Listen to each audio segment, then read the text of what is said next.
Hindi cinema ने हर दशक में अपने दर्शकों को नए सुपरस्टार्स दिए हैं, जिनकी दीवानगी उनके फैंस में कभी कम नहीं होती। चाहे वो ताउम्र फिल्में करते रहें या अपने जीवन का दूसरा कोई अध्याय लिखने फिल्मी दुनिया से दूर भी हो जाएं, तब भी उनके फैंस उन्हें याद रखते हैं।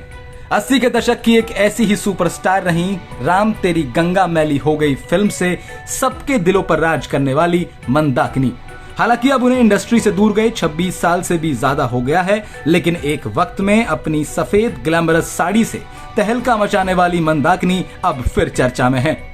पिंक विला को दिए एक इंटरव्यू में उन्होंने हिंदी सिनेमा के कई राज पर से पर्दा उठाया और इसी इंटरव्यू के बाद अब एक बार फिर वो बी टाउन की गॉसिप्स का हिस्सा बन गई हैं। सालों बाद आए उनके इस इंटरव्यू में उन्होंने अपने दौर में अभिनेत्रियों की अहमियत, उनके साथ होने वाला ट्रीटमेंट और अभिनेत्रियों को मिलने वाली कम फीस के बारे में खुलकर बात की।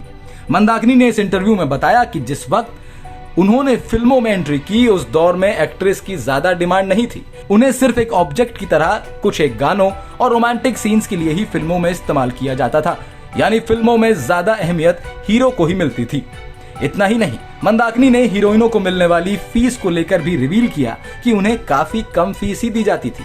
मंदाकिनी के मुताबिक किसी भी एक्ट्रेस को 1 से 1.5 लाख रुपए तक की फीस मिलती थी, जबकि मेल एक्टर्स को फीमेल एक्टर्स के मुकाबले काफी ज्यादा फीस मिलती थी। मंदाकिनी को राज कपूर की फिल्म राम तेरी गंगा मैली हो गई से फेम मिला था। इस फिल्म में मंदाकिनी राजीव कपूर की अपोजिट थी। उनकी जोड़ी को काफी पसंद भी किया गया। इस फिल्म में मंदाकिनी ने काफी बोल्ड सीन दिए थे। उनका झरने के नीचे साड़ी में भीगने वाला सीन आज भी हिंदी सिनेमा में टॉप बोल्ड सीन्स में से एक माना जाता है। मंदाकिनी ने फिल्म राम तेरी गंगा मैली में ब्रेस्ट फीडिंग वाले सीन पर भी चुप्पी तोड़ी। अभिनेत्री ने कहा, पहले सबको ये जानना चाहिए कि वो सीन ब्रेस्ट फीडिंग का नहीं था। वो शूट इस तरह से किया गया था कि लोगों को देखने में वैसा लगे। वो फिल्म की डिमांड थी। सीन को शूट करने के पीछे भी लंबी कहानी है। उस वक्त जितना मेरा क्लीवेज दिखा, उतना तो आज लोग कपड़े पहनकर भी दिखा देते हैं। अब फिल्मों में स्किन शो हो रहा है। वो सीन एकदम प्योर था और उसे बड़ी पवित्रता के साथ शूट भी किया गया था, लेकिन आजकल की फिल्मों में तो सिर्फ सेक्सुअलिटी ही नजर आती है। मंदाकिनी की दीवानगी का क्रेज ऐसा था कि एक वक्त पर अंडरवर्ल्ड डॉन दाऊद इब्राहिम का दिल भी उन पर आ गया था। मंदाकिनी यूं तो विवादों से जुड़ी रही, लेकिन अपने फिल्मी करियर में आग और शोला, मजलूम, प्यार करके देखो और तेजाब जैसी हिट फिल्मों में अदाकारी की।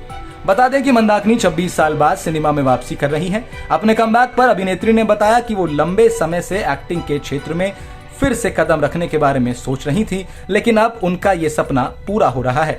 अभिनेत्री ने बताया कि ये मेरे दिमाग में था कि मेरे बच्चे अब बड़े हो गए हैं तो मैं फिल्मों में वापसी कर सकती हूँ। आखिरी बार मंदाकिनी 1996 में आई फिल्म जोरदार में दिखी थी। लंबे समय के बाद मंदाकिनी माँ ओ माँ गाने से इंडस्ट्री में वापसी कर रही हैं। मंदाकिनी ने इस गाने के साथ ही अपने बेटे रबिल ठाकुर को भी लॉन्च किया है।